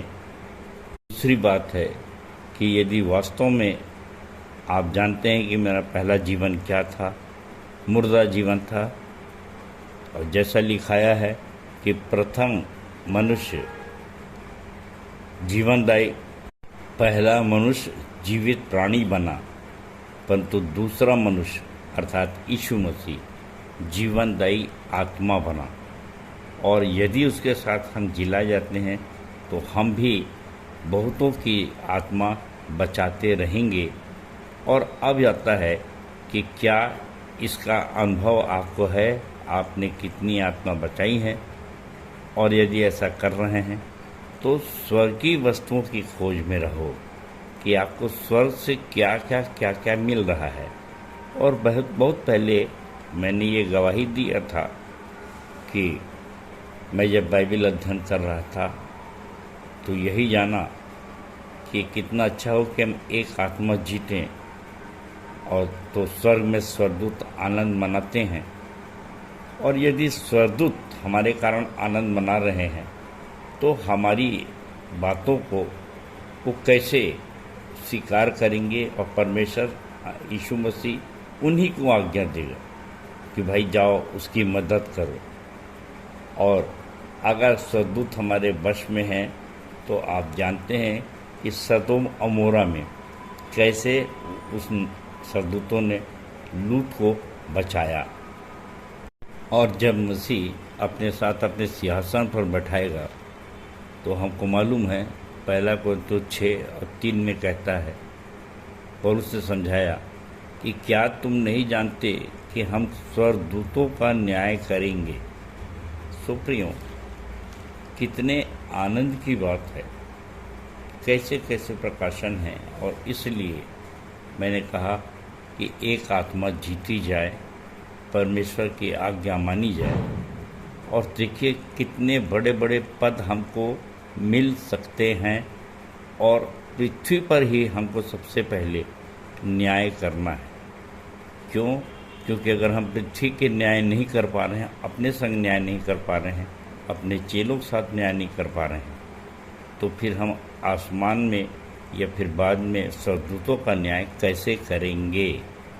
तो प्रियो, ये कैसे विचार हैं कि आज हम स्वर्गदूतों को खुश कर रहे हैं, फिर वो हमारी रक्षा कर रहे हैं, और कल हम उन्हीं के बॉस बन जाएंगे, उनका न्याय करेंगे। इसीलिए 5वें पद में यहाँ पर कहता है, कुलुस्सी 3:5 में, इसलिए अपने उन अंगों को मार डालो जो पृथ्वी पर है, अर्थात व्यभिचार, अशुद्धता, दुष्कामना, बुरी लालसा और लोभ को जो मूर्ति पूजा के बराबर है। प्रियो, इस वाक्य में, इस टीप में, ये बहुत ही गंभीरता से सोचने की बात है कि हम में से अधिकांश लोग इस बात का प्रचार करते हैं और हम आश्वस्त भी होते हैं कि हम मूर्ति पूजा नहीं करते, परंतु ये जो आखिरी लाइन है, लोग को जो मूर्ति पूजा के बराबर है, कैसे निर्धारित होगा कि हम लोग कर रहे हैं या नहीं कर रहे हैं। क्योंकि बाकी तो सब अन्य धर्मों में भी सभी जितने भी प्रवचन देने वाले हैं सब देते रहते हैं। और अगर ये देखा जाए कि 10 आज्ञाएं, निर्गमन 20, और उसकी बातें, चोरी न करना, लालच मत करना, व्यभिचार न करना, जितनी भी बातें हैं, परंतु इन 10 आज्ञाओं में कि उसका स्वर सारी सृष्टि पर फैल चुका है और इसलिए उसके कानून बन चुके हैं, अब वो अपराध हो गए हैं। लेकिन यहाँ पर एक सेंटेंस है कि जो अपराध नहीं बना, जिसके लिए कोई कानून नहीं है, लोभ को जो मूर्ति पूजा के बराबर है, इसको हम कैसे दूर करेंगे। प्रियों, दूसरों के लिए तो मैं नहीं कर सकता, आप भी जानते हैं कि आप किसी को नहीं कर सकते, परंतु मैं व्यक्तिगत रूप से जानता हूँ कि मैं लोभी था, बहुत पैसे प्राप्त करना चाहता था, परंतु जब प्रभु में आया तो उन पैसों को हाथ नहीं लगाया। और एक घटना मैं हमेशा बताता हूँ कि उन पैसों को जिसने हाथ लगाया, मेरे संघ का अधिकारी, उसी रात उसकी दुर्घटना हुई और वो ख़त्म हो गया। प्रियो, मैं जान गया, आप भी जानने का प्रयास करें कि लोभ कितना खतरनाक है जो मूर्ति पूजा के बराबर है। 14वां पद देखिए, और इन सब के ऊपर प्रेम को जो सिद्धता का कटिबद्ध है बांध लो। प्रियो, कितना कठिन है यह समझना और समझाना कि हम लोभ नहीं कर रहे हैं जो मूर्ति पूजा के बराबर है, हम किसी पद का लोभ नहीं कर रहे हैं, हम पैसे का लोभ नहीं कर रहे हैं, हम अपने ज्ञान का लोभ नहीं कर रहे हैं कि हम बहुत बड़े प्रचारक हैं और हमको इतना ज्ञान है। इस प्रकार कितनी ऐसी बातें हैं जिस जाने अनजाने में हम मूर्ति पूजा कर बैठते हैं, पर ये समझ ही नहीं पाता। हम तो शान से कहते हैं कि हम मूर्ति पूजा नहीं करते। तो यहाँ पर मैं 16वां पद भी पढ़ना चाहूँगा।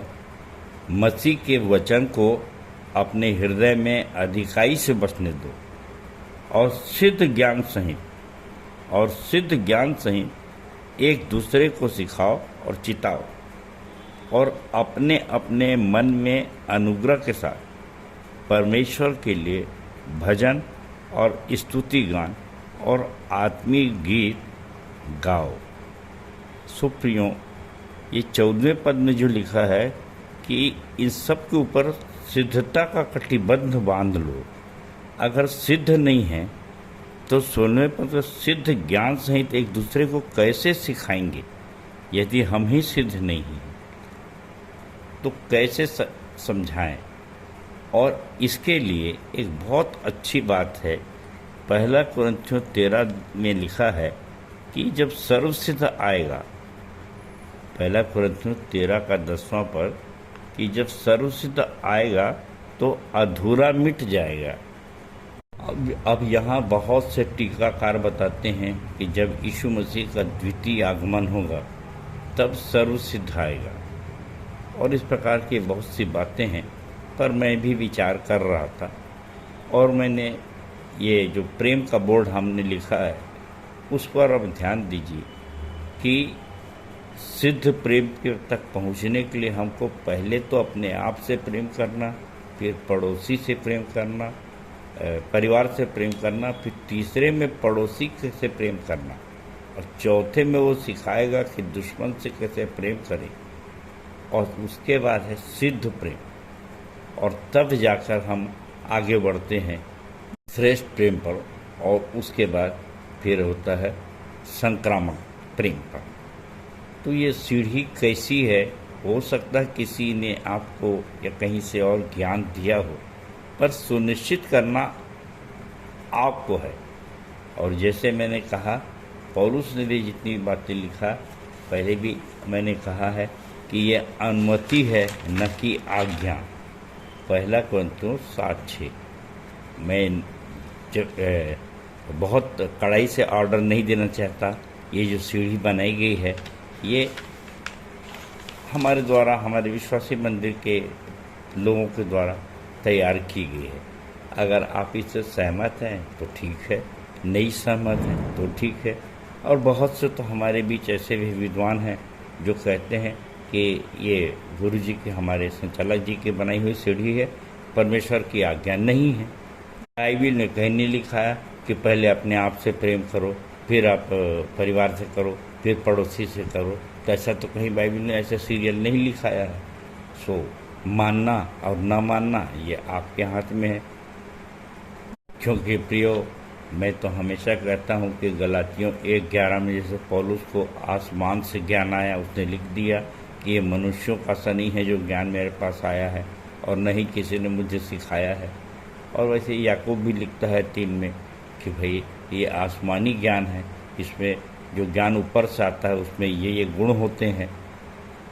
याकूब 3:17 कि जो ज्ञान ऊपर से आता है वह पहले तो पवित्र होता है, फिर मिलनसार, कोमल, मृदु भाव, दया और अच्छे फलों से लदा हुआ और पक्षपात और कपट रहित होता है। सो आप सुनिश्चित करिए कि ये कैसा ज्ञान है।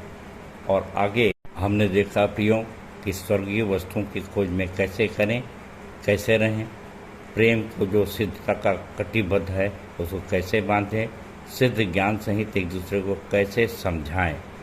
और अगर हम सिद्ध ज्ञान सहित एक दूसरे को समझा रहे हैं तो निश्चित रूप से हम भी यीशु मसीह के दाहिने हाथ बैठेंगे। परमेश्वर अपने वचन के कहे जाने पर आशीष दे। सबको जय मसीह की, जय मसीह की और जय मसीह की। धन्यवाद।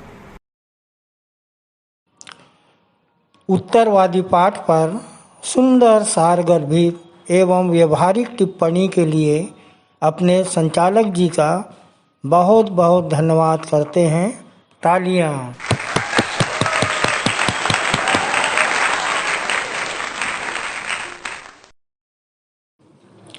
हम अपनी आराधना के अंतिम चरण में हैं। अंतिम गीत गाएंगे स्तुति के गीत से 102 नंबर, मैं यीशु के साथ नूर में चलूँगा। अंतिम प्रार्थना आचार्य श्री रामायण के वर्त के द्वारा और प्रभु की प्रार्थना, और हम अपने संचालक जी की आशीष से सभा का समापन करेंगे। धन्यवाद।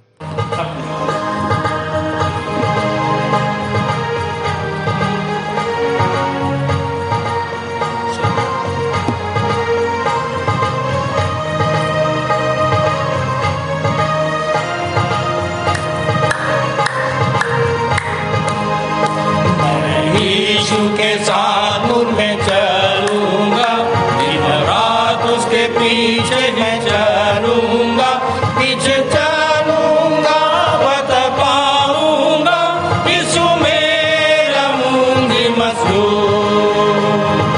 चलते चलते नूर में यीशु के साथ, हालेलुया, चलते चलते थामते यीशु के हाथ, नूर में मैं चलूंगा पता पाऊंगा, यीशु मेरा मुंगी मसरूर। मैं यीशु के साथ नूर में चलूंगा, कर अंधेरी राह में न डरूंगा, पैर उठाऊंगा दिल से गाऊंगा, यीशु मेरा मुंगी मसरूर। चलते चलते नूर में यीशु के साथ, हालेलुया, चलते चलते थामते यीशु के हाथ, नूर में मैं चलूंगा पता पाऊंगा, यीशु मेरा मुंगी मसरूर। मैं यीशु के साथ नूर में चलूंगा, जब कभी भी आवाज उसकी सुनूंगा, उससे कहूंगा फर्ज सब दूंगा, तू ही मेरा मुंगी मसरूर। चलते चलते नूर में यीशु के साथ, हालेलुया, चलते चलते थामते यीशु के हाथ, नूर में मैं चलूंगा पता पाऊंगा, यीशु मेरा मुंगी मसरूर। मैं यीशु के साथ नूर में चलूंगा, ताके ताके रोज मदद पाऊंगा, रंजिया खुशी हो या नजदीक मौत हो, यीशु मेरा मुंगी मसरूर। चलते चलते नूर में यीशु के साथ, हालेलुया, चलते चलते थामते यीशु के हाथ, नूर में मैं चलूंगा पता पाऊंगा, यीशु मेरा मुंगी मसरूर। मैं यीशु के साथ नूर में चलूंगा,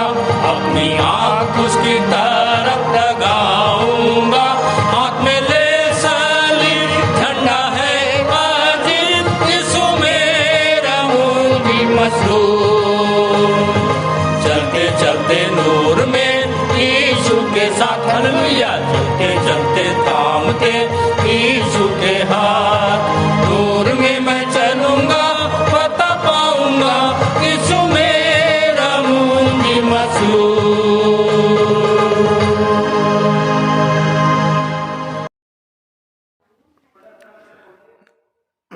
सबको जय मसीह की। मेरा नाम रामालाल कंवर्त है और मैं विश्वासी मंदिर में सह आचार्य के पद में नियुक्त हूँ। आइए हाथों को जोड़े और हम प्रार्थना में जाएंगे। महान दयालु सर्वशक्तिमान जीवित अनुग्रहकारी दयालु परमपिता परमेश्वर, आकाश और पृथ्वी के झरोखे से खोलकर आशीषों का वर्षा करने वाले हमारे एकमात्र जीवित उद्धारकर्ता प्रभु यीशु मसीह के धन्य पवित्र मीठे नाम में होकर आपके पवित्र चरणों में आते हैं खुदावंद पिता, और अपने हृदय से आपका धन्यवाद करते हैं। धन्यवाद धन्यवाद प्यारे पिता परमेश्वर, आपने इस दिन को पवित्र और आशीष के दिन ठहराया। प्यारे प्रभु, इस दिन को हमारे जीवन में जोड़ा है खुदा, हम आपका धन्यवाद करते हैं। प्रार्थना विनती करते हैं खुदावंद पिता परमेश्वर, हे प्यारे प्रभु, आज के पूरे आराधना में प्रभु जी आपकी अगुवाई रहा। हम आपका धन्यवाद करते हैं आपके वचन को सुनने पाए। हे पिता, हम आपका धन्यवाद करते हैं पिता परमेश्वर। प्रार्थना करते हैं प्यारे प्रभु जी कि यहाँ पर जितने भी भाई बहन जो उपस्थित है प्यारे पिता, उन हरेक को पिता परमेश्वर तेरे पवित्र हाथों में सौंपते हैं। उन भाई बहन की हरेक एक समस्याएं को परेशानी तू जानता है प्यारे पिता। हे प्यारे प्रभु, उन सबको तू बहुता के आशीष दे, चंगाई दे प्यारे पिता। और प्रार्थना करते हैं पिता परमेश्वर, हमारे मंदिर के हर एक अगुओं को भी आशीष दे पिता। संचालक सह संचालक जितने आचार्य पासबान प्रभु जी, उन्हें बहुता के आशीष दर्शन प्रकाशन दे प्यारे प्रभु। निरंतर तेरे महिमा में और आगे बढ़ते चले जाए पिता, इसी सामर्थ्य में भर प्यारे प्रभु जी। हम प्रार्थना करते हैं प्यारे पिता परमेश्वर, हमारे मंदिर के अगुए के लिए, अगुए के संचालक के लिए पिता परमेश्वर, जो पिता अपने वचन से प्रभु जी हमें तृप्त कराए पिता। हे पिता, इसके लिए हम आपका धन्यवाद करते हैं। उनके पूरे परिवार पर आपकी बहुता के आशीष हो। धन्यवाद देते हैं पिता परमेश्वर। यहाँ जो स्तुति की, आराधना की, भजन किए पिता, और भेंटों को दिया जाना प्रभु, इन सब पिता आपको सुखदायक सुगंध के रूप में पिता परमेश्वर ग्रहण योग्य होने वाले हो सके। सारी बात उठ हम आपका धन्यवाद करते हैं प्रभु। जैसे आपने हमें पिछले दिनों में पिता हमें संभाल कर रखा प्रभु, वैसे ही पिता आने वाले दिनों में भी हमें संभाल कर रखना प्यारे प्रभु। और हम फिर से प्रभु आपके भवन में आकर आपकी महिमा, आपकी स्तुति करने पाते हैं प्रभु, इसके धन्यवाद। सारी बातों के लिए हम आपका धन्यवाद करते हैं प्यारे प्रभु। और जो बात नहीं कह पाए उन्हें भी आपके पवित्र हाथों में सौंपते हुए छोटी दुआ उद्धारकर्ता प्रभु यीशु मसीह के पवित्र और मीठे नाम से मांगते हैं, आमीन। हे हमारे पिता, तू जो स्वर्ग में है, तेरा नाम पवित्र माना जाए, तेरा राज्य आए, तेरी इच्छा जैसे स्वर्ग में पूरी होती है वैसे ही इस पृथ्वी पर भी पूरी हो। हमारे दिन भर की रोटी आज हमें दे, और जैसे हमने अपने अपराधियों को क्षमा किया है, वैसे ही तू भी हमारे अपराधों को क्षमा कर, और हमें परीक्षा में ना डाल, परंतु बुराई से बचा, क्योंकि राज्य, पराक्रम और महिमा सदा तेरे ही है। आमीन। और अब शांतिदाता परमेश्वर, जिसने भेड़ों के महान रखवाले हमारे प्रभु यीशु मसीह को सनातन वाचा के लोहू द्वारा मृतकों में से जीवित कर दिया, तुम्हें सब भले गुणों से परिपूर्ण करे, जिससे तुम उसकी इच्छा पूरी करो और जो कुछ उसकी दृष्टि में प्रिय है वह यीशु मसीह के द्वारा हमारे अंदर पूरा करे। उसी की महिमा युगान युग होती रहे। आमीन।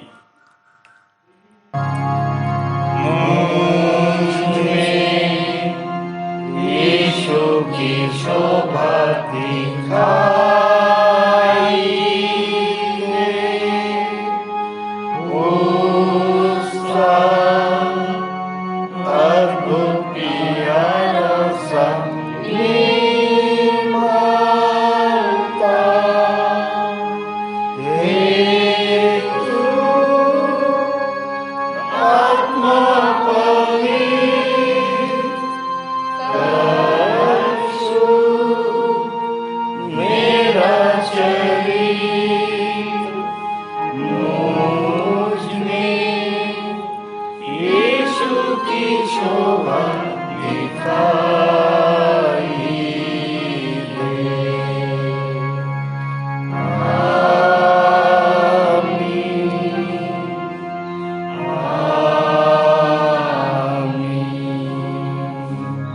आप सबको जय मसीह की।